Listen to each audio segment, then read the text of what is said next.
Welcome aboard. It's Captain G and Eggman with Arnhem 44 turn 6. So we'll start up near Arnhem. With the destruction of the British airborne on the wrong side of the river, the Germans have pivoted. They've moved infantry around to encircle the Polish. They've moved one SS and one regular armor and infantry to hit this unit, took off a step. Then they moved the heavy armor and other infantry up here and wiped out these British airborne that had circled around to try to take out this 88 unsuccessfully. So the entire British force is down to what you see on camera here: 4 airborne units, 1.5 artillery, and 1 ammo. So it's more just holding position, trying to keep the Germans engaged on this side of the river so they don't cut off 30th Corps. Because turn 6 turned out to be quite a chaotic turn. And let's go down and take a look at the reason why.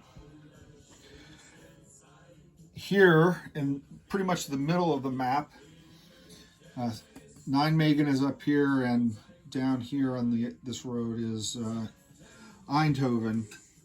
But on the German card, on the bottom of the first card was the turn 5 reinforcements that Egg placed. It was just some SS infantry.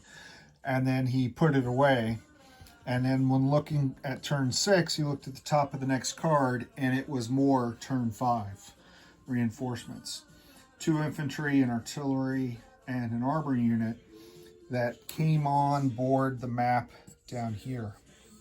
Actually, he had his choice anywhere between this all the way down to here, where these infantry have been holed out the whole time.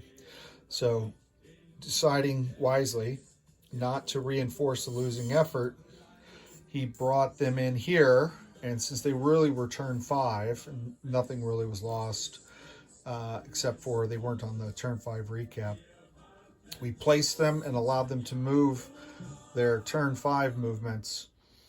And then after the Allies went, or after the Allies did their turn 6, the Germans moved up.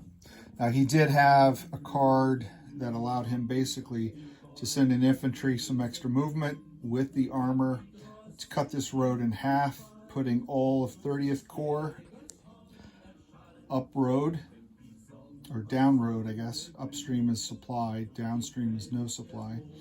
So downstream from this point, all of 30th Corps was out of supply. So they couldn't do any attacks. They were limited on movements. So that's why so much of what was here moved down and tried to circle around. Now this road was because of this guy who wasn't here on the Allied turn. They were able to pull up some units to try to engage, but he's reinforced it. Furthermore, the Germans that were coming in from the southeast have now circled around, putting more pressure on the 30th Corps, cutting off more of their avenues of supply. And what was, trying to tilt the camera so you can see, so what was that one remaining infantry with the armor that had engaged in this town? The armor was destroyed in the Allied counterattack, and the infantry retreated all the way down to here. So multiple German zones of control interrupting the Allied supplies. So now the Allies can't even get supplies to the road and up the trail. These guys are also out of supply, and these Germans are cutting them off.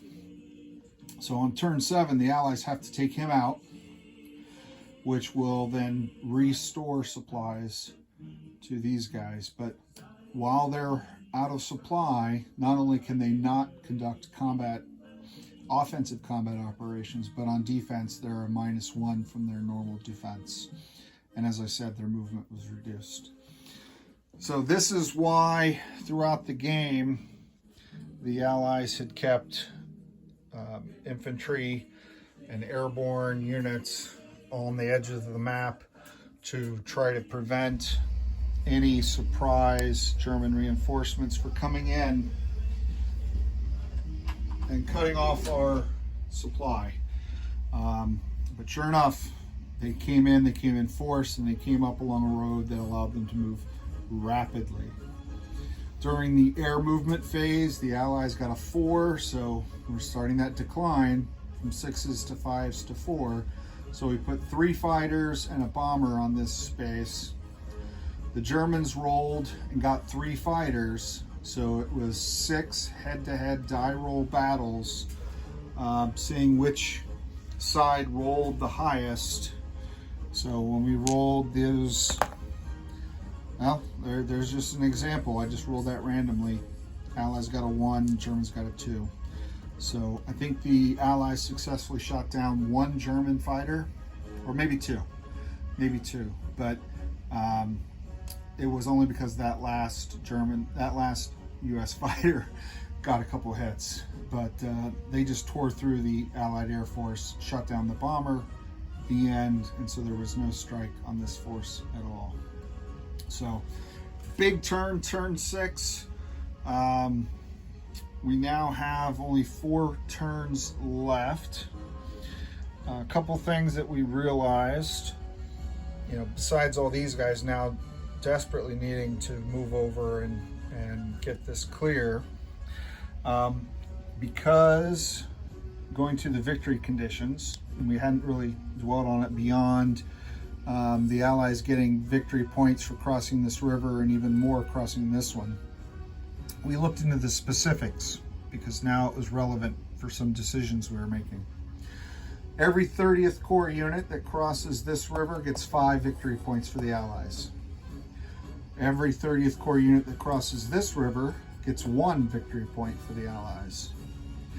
Every 30th Corps unit that the Germans keep on the wrong side of the river, such as this one or any of those down here that we talked about, each of these are worth 1 victory point for Germany, because Germany is stopping them from doing the plan, stopping them from reaching this bridge and circling around the German defense. So all of these units, unless they get supply and get across this river, are victory points for Germany. So that makes this really tough. The Allies are running out of time. The Germans continue to get stronger. The Allies don't. Losses are mounting. Supplies are getting tough. The game is getting a lot more fun. Both of us are having a lot more fun because there's a lot more going on. We have a better idea after 6 turns of what we're doing. Thoroughly enjoy the game. Hopefully you're enjoying the recap as well. Like I said, other folks have played these solo and have posted more detailed videos on how to play. So I encourage you to watch theirs. But this is turn 6. Look forward to playing turn 7 and giving you an update at that time. For Eggman, I'm Captain G. Over and out.